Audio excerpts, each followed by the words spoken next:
Hey everybody, what's going on? Welcome back to the mini-series and Miami Marlins. Already, we're going to get right into the action. They play against the San Diego Padres, and Carmichael with an 0 for 4 showing. Not good for him.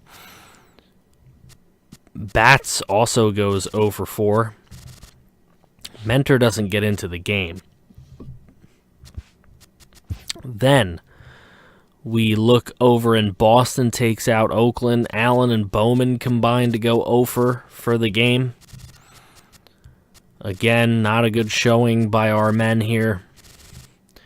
We were really hoping for some more. So the wild card games are done. Into the actual series, and the Marlins are going to get through the Nationals in a sweep. Bats 1 for 3 with an RBI in that game. Mentor just not getting his chance to play. Then Bats with a 1 for 4 showing, another RBI, the only RBI of the game, and it was a solo home run, so he should be very proud of himself there. Then an 11-2 win, and Bats going to go 2 for 4. 3 runs he scored and 3 RBIs. So a part of a lot of the action in that game, bringing them to the NLCS against the Colorado Rockies here in 2033. Bats going 0. I don't know. It looked like he went 0 for 3. This thing moves a little fast sometimes. That's kind of my own fault. Bats goes 1 for 4 in that game, it appears. Then in an 8-1 win, Cameron Bats would go 1 for 5 with a run scored. His average over 300 for the postseason. He stole a base as well in that game. Then, in the closeout game, he would go 1 for 4. His average staying over 300. And now to the World Series against the Toronto Blue Jays, and they would get swept. So unfortunately, Cameron Bats falling barely shy of a World Series ring. Well, falling 4 wins shy of a World Series ring, as they would get swept against the Toronto Blue Jays, where unfortunately Ethan Long no longer plays. 2 for 4 Bats would go in game number 3. Not a bad game for him. And then a 14-3 loss. Cameron Bats would find himself 0 for 4, only batting 200 on the postseason, so a very bad outing in the World Series, as he was over 300 before the World Series. Now we get some retirements, and the sad story that was Brett Weaver retiring at the age of 35, only a 60 overall at this point, and he'll retire with the New York Yankees. Kind of an unbelievable sad story here. The Reds bring him up later than they should. He peaked far too early. Ends with a 3.77 ERA, 101 and 131 was his record, with a 1.33 whip. Plays most of his seasons with the Cincinnati Reds, played 1 season with the Pittsburgh Pirates, and then he was out of the league. But he will retire as a member of the New York Yankees. Ends with no quirks. Sad story for Brett Weaver. Then we have Vran Haxon, and he retires with the Chicago White Sox at the age of 35 as well. 69 overall, probably could have continued to play a little bit, though in the closer spot, it's typically easy to find somebody to replace you. Played most of his seasons with the Detroit Tigers, as you can see.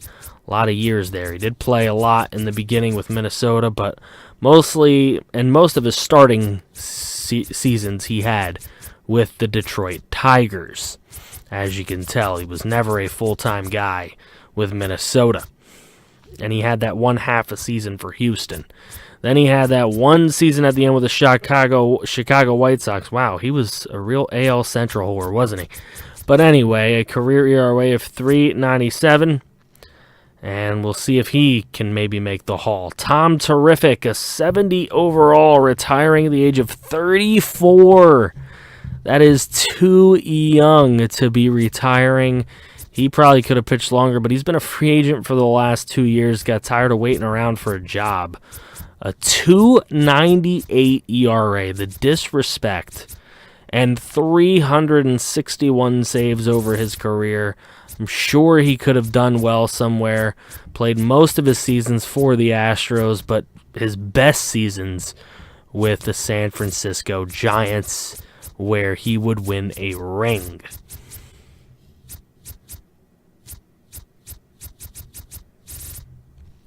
And he won reliever of the year there as well. So, good times with the New York Giants, or with the New York Giants, wow. With the San Francisco Giants. So, it is sad what happens there to Tom. Terrific. But let's see, does any of these three gentlemen that retire early here, do any of them make the Hall? No, they do not. MVP, JT Jarvis. You could see Paris Allen III won the MVP in 2033. He also won the Hank Aaron Award in 2033.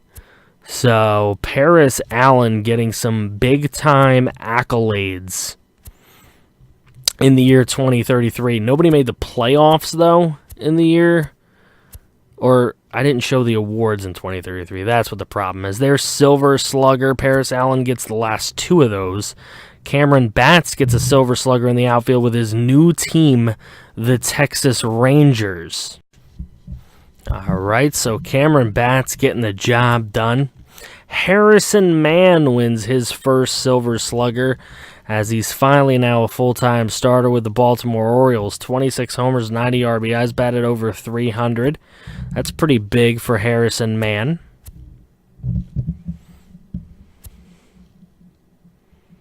Looking in the National League to see if anybody got anything here. And I'm not seeing much. Gold Glove, maybe? Nope. Not seeing Gold Gloves. Silver Sluggers. Come on. Where's QJ? QJ got taken right out of it. Marty McBombers gets his first Silver Slugger. So you got Marty McBombers. Oh, no. That's his second Silver Slugger. So you got Marty McBombers. You got Harrison Mann getting it done. And now we look. Washington over Philadelphia. And that's kind of sad because John Zoidberg, we would have liked to see him do something, but it didn't happen for him. Philadelphia does have Archibald, and he would blow the save in the wild card game. Terrible news there. Gave up the run. Blew the save. Poor man.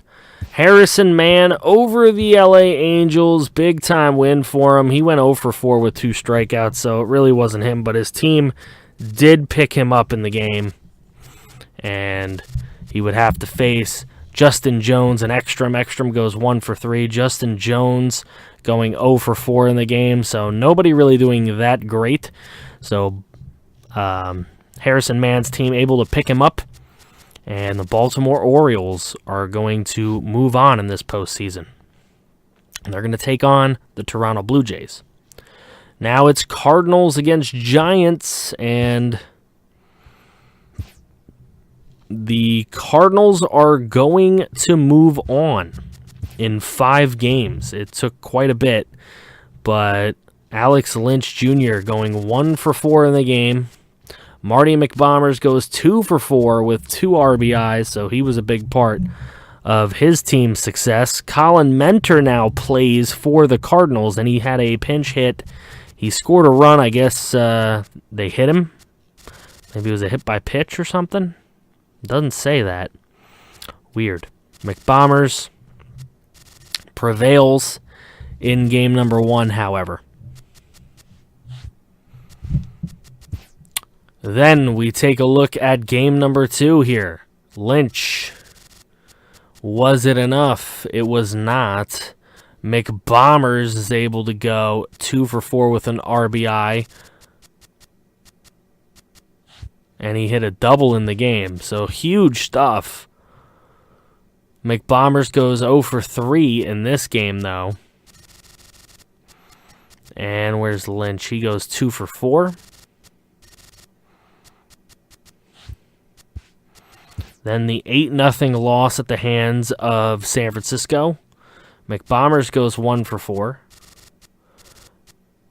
There's Lynch. He goes 0 for 4 in the game. Oof. Oof, oof. Then a 3-1 win for the Cardinals. Lynch goes 0 for 3 in that game. Or 1 for 3? 1 for 3. He goes 1 for 3, batted .210 for the postseason. And then the Cardinals would be moving on. McBombers goes 1 for 3, 2 RBIs out of the 3 in the game.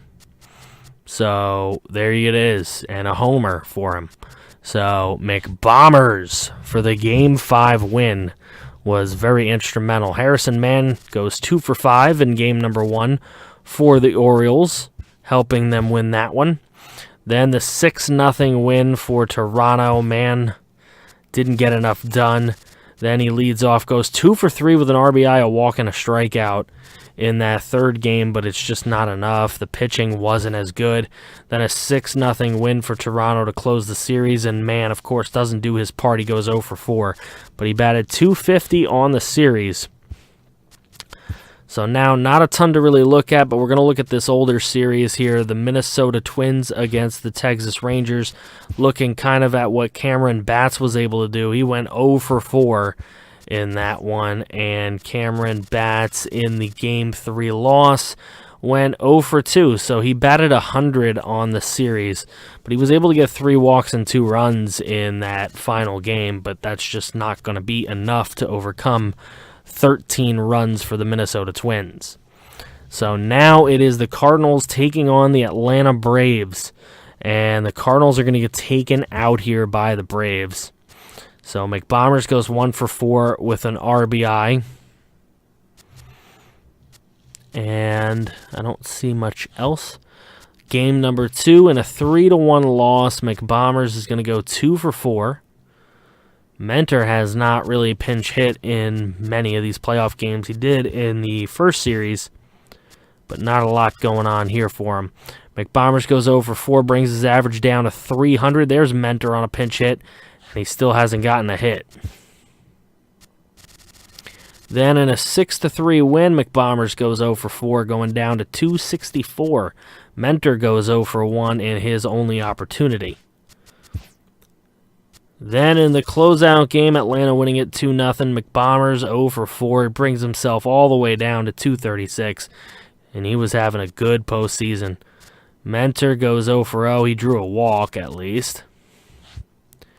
But St. Louis is out of it, and the Braves defeat the Twins in the 2034 World Series. So that season is now over.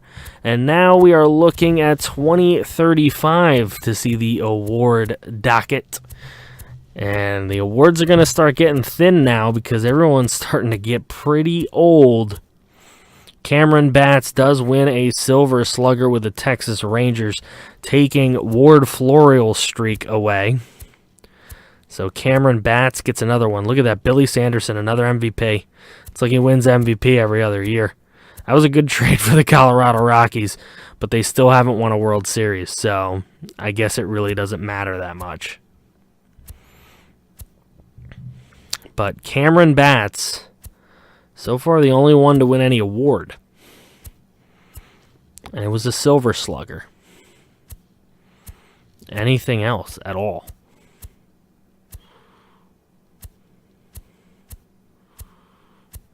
Alex Lynch gets a Silver Slugger again for shortstop. Okay. And that's it. So Batts and Lynch are going to pick up another Silver Slugger. So now you can look here as we're going through this postseason. Angels are going to get through the Minnesota Twins. So Justin Jones and Ekstrom still trugging along, trying to win that Bash Brother ring, which they have not been able to do just yet.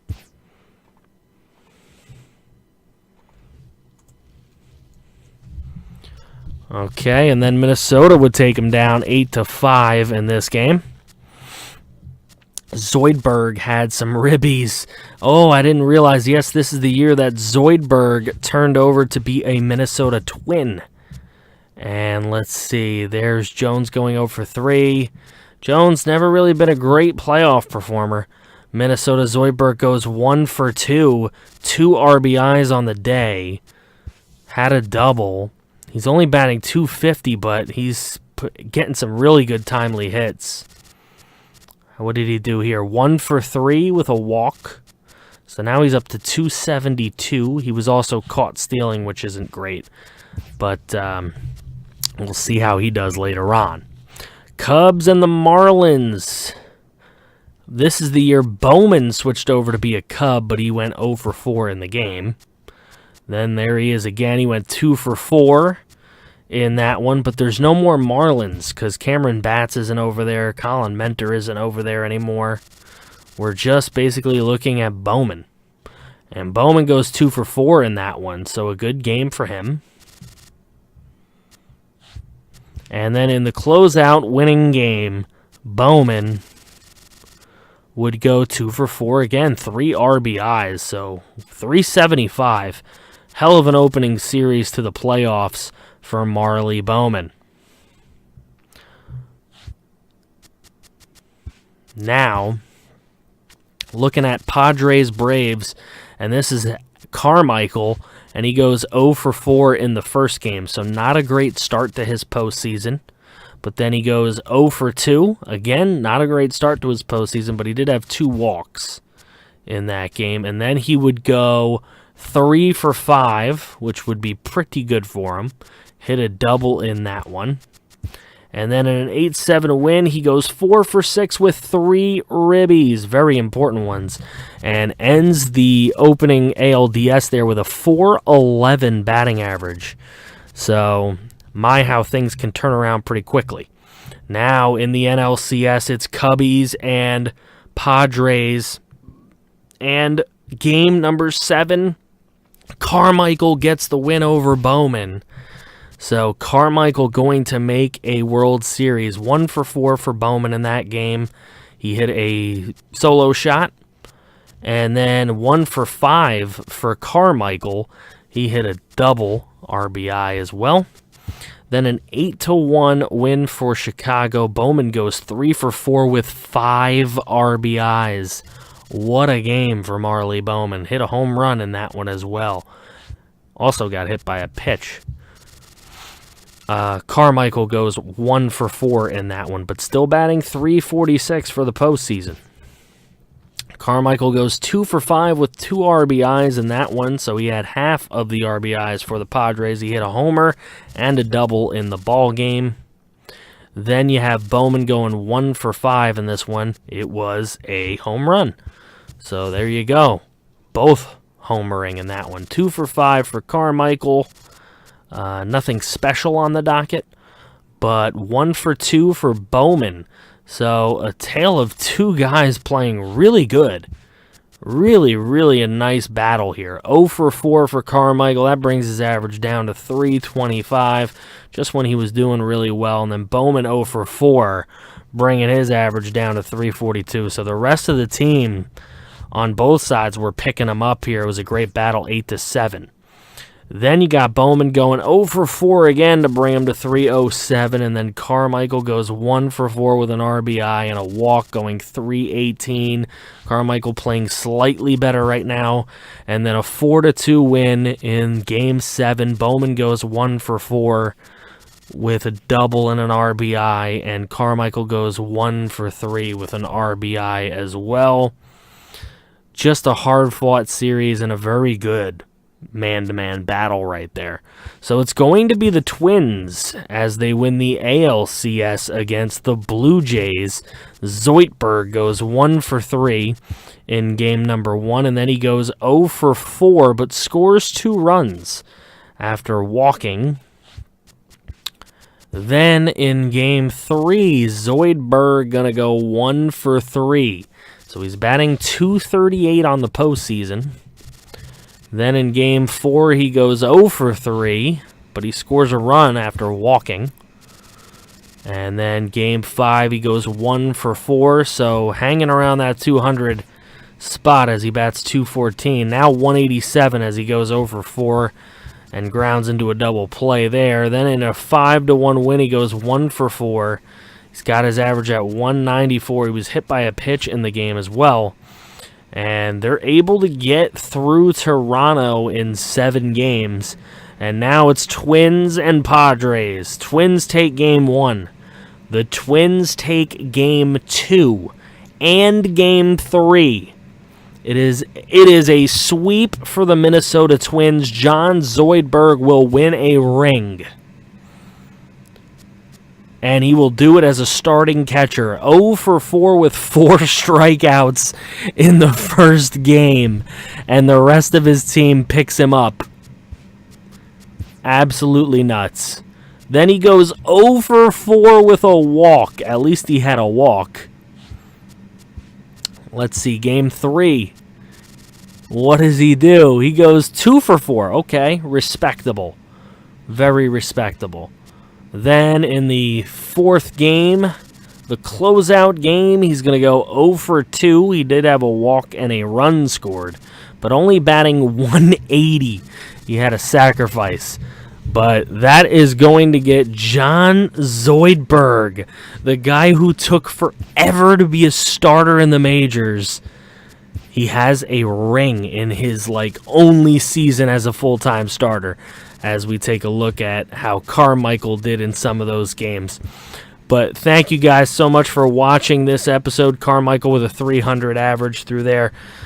I appreciate you all. Go ahead and hit that like button. Subscribe if you're brand new. Plenty more of this coming your way. We are not done.